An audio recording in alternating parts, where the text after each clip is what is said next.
There, hi. Thanks for joining me again. Your good friend here, Marvin. Um, Welcome to my YouTube channel. If you're joining for the first time, you're more than welcome. Thanks for joining us. Those of you that have been following me, thanks for doing that once again. Your moral support is incredible and much needed. I remind you once again, if you've not subscribed, hit the subscribe button and then do hit the like and like the videos and share them far and wide so that the nuggets and the information and the knowledge that we're sharing here can go far and wide. The purpose of this is transformation, really.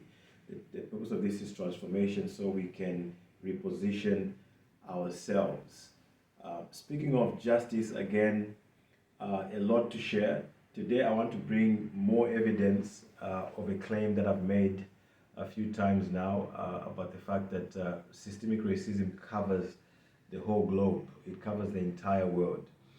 I remind you once again that this being the case is not a surprise at all, because we know, if you've read anything about the Berlin Conference in 1884 to 1885, we know that Europeans got together to strategize on how they could bring down Africa and strip it of its resources. And that idea came with the dehumanization of its people. And that has been going on for generations now, for centuries. I believe, along with many other people, that it's Africa's time, it's black people's time.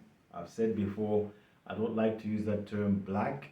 I use it for the sake of identity, for the sake of the conversation, so you can understand exactly what I'm talking about. But I've said before that no one is black, no one is white, and I can't wait for a time in this world where we'll no longer have to call anybody white, anybody black or brown or whatever it is.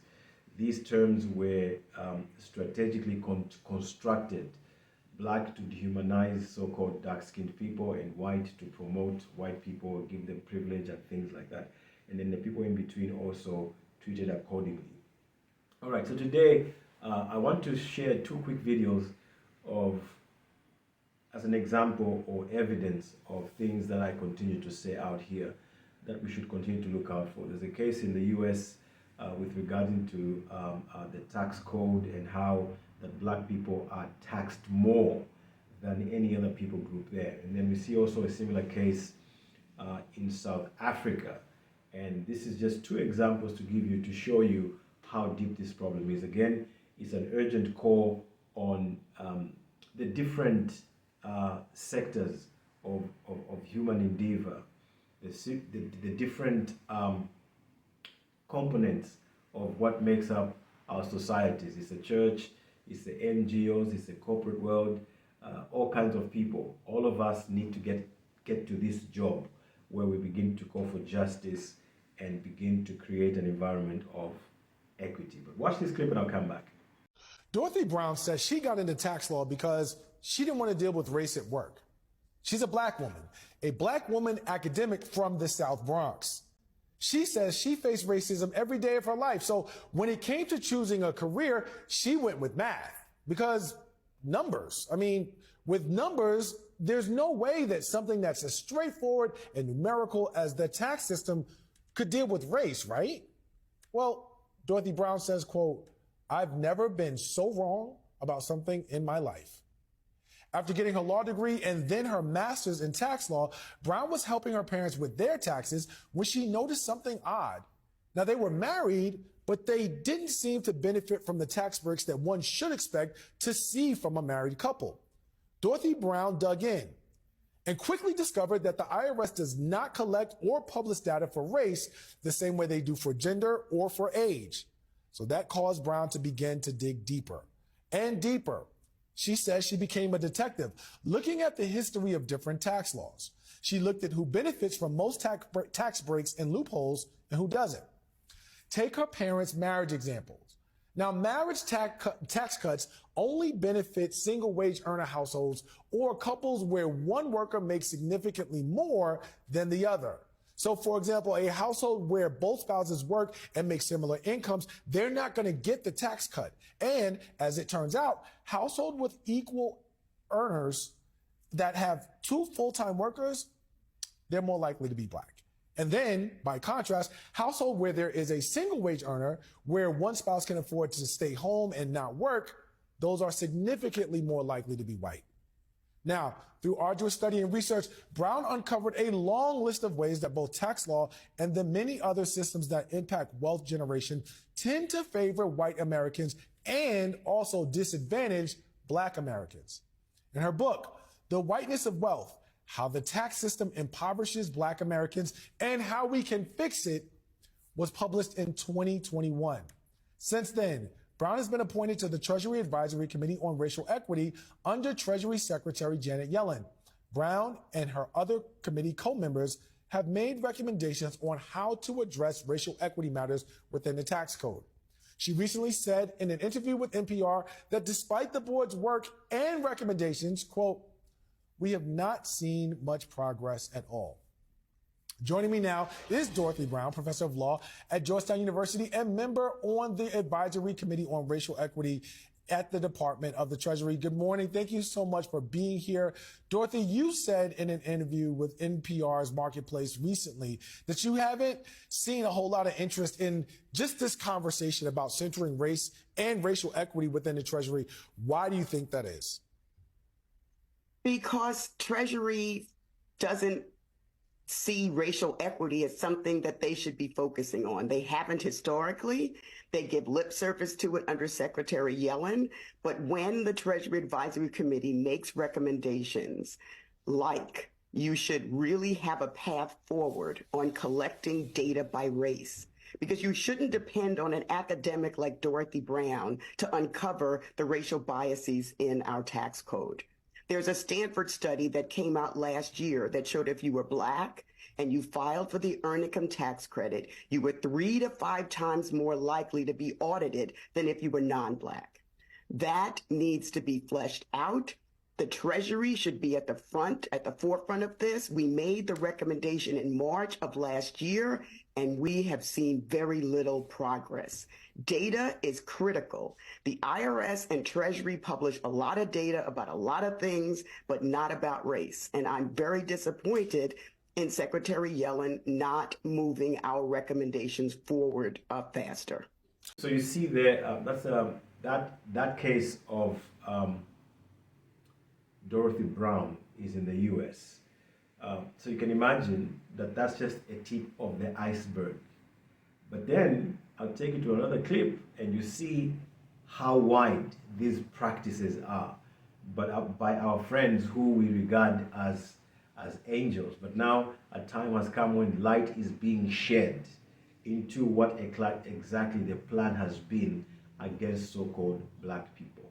And most of us have been really negligent, not done our work to find out exactly what's going on in our society. But let's go ahead and watch this one, and then we can close after this. How have you, since making the call in 2019 on your Twitter account and receiving, I believe, about 700 emails, how have you managed to put a case together to prove that there's been discrimination against black clients? Let me give you a little bit of a background on it. I think it's also for the listeners. In 2019, a whistleblower who used to be the manager at Westbank, phoned me and informed me that Westbank is charging black people a much higher interest rate than white. What I did at that moment in time, I posted on Twitter for every person, white or black, that got a Malone account with Westbank to forward me the contracts. I received 160 black people's contracts and approximately 60. Now let me get the figures right. I received 600. I received 160. 160 contracts of blacks and 50 of whites. And from that, I could see, and I was totally shocked to see this, that black people are paying up to 19% interest rate, and whites approximately average 11.25%. Right. That is a massive 8.75% more. Yeah. Now, if I can relate what this means the average loan is 350,000 Rand. At 19%, the black clients will pay over the term 1,000 Rand more interest. And their installments will be approximately 8,000 Rand compared to 6,000 Rand of whites. That's basically, if you work out, it's about 25% higher. Yeah. So, having seen that, I'm sure that it's stunning for you watching and seeing that. And I said before that, we don't have to wait until we are the victim to be able to become proactive. So many organizations in different parts of the world, different countries. In this particular case, we're talking about Africa. And this is a time to rise to the occasion and rise to this challenge.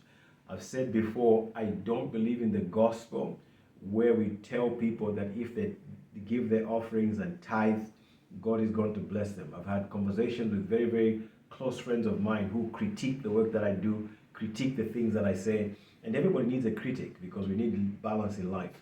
And I've got those friends around me who do that job. And one of these friends, who is an economist and a very, very strong believer, loves the Bible. He told me one time, he said, Marvin, I believe that there is no blessing that is connected to land. And I believe that what he said was true. Because even when you look through scripture, look in the beginning, God created land, created the earth, and then created man and put him on the land. And there was a Garden of Eden, we know there, all of these things are related to land. We know the children of Israel were promised to be delivered into a promised land. Without that, there's really not a blessing. And what we see now, especially in the African context, is that people are told they are blessed if they have a job. But what you see is that a lot of these jobs are brought in by foreign entities, especially from Europe. And those are vehicles, those jobs are vehicles they use to get more resources out of the continent.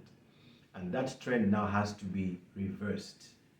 That has to be reversed, because a true blessing, or the fullness of a blessing, is ownership of land, where people become productive on their own land. Without that, I don't know if it makes sense to say that people are blessed. And in the future, I'm going to share a few more insights with regards to this chronic condition of job seeking that many of us, not just in Africa, but in this particular case where the topic of discussion is Africa, that a lot of us are engaged in this job seeking, but we are not really being productive. And we know, if you really pay attention to this, is the fact that jobs, really what they do is that they really just they come against your productivity. They come against your productivity. A job becomes a substitute for the natural productivity that God has given us. But that's not what this particular presentation is about. I've gone ahead of myself. My idea today was just to bring to your attention to those two video clips and show you that there are these things going on, that there's systemic racism going on in banking, in taxation, and in different kinds of industry. And we need to look out for all of these things. Of course, we hope that all of these things can be ironed out by simple dialogue. But before I leave, let me remind you, I've said before, I believe Africa is the future, and the time for Africa has come. And the people who are African must arise. And when I say these things, I'm not closing out people who are not African or who are not black. Africa is the home for everyone. I've always believed that. Africa is a motherland for any kind of people. Dark-skinned people have always been a people of justice. They've always been a people who embrace everybody, who embrace anyone, who can live with anyone. It's on the other side that we have a problem. So when I talk about Africa being the future, Africa being the home and being about to blossom with prosperity and all that, it's really for different kinds of people, people of all races. Because at the end of the day, everybody came from Africa anyway. So keep that in mind as we continue to educate one another. Let me hear your comments once again. It's a platform where I not only educate, but I also get educated. And I'd love to hear your comments, hear your feedback. Those things I seriously look forward to and don't take them for granted. Once again, hit that subscribe button and like the video and share it to as many people as you can. And from now on, I'll see you on the next one. As I always say, if you can't have a good day, then at least have a day. I'll see you on the next one. For now, let's go catch the day. Bye-bye.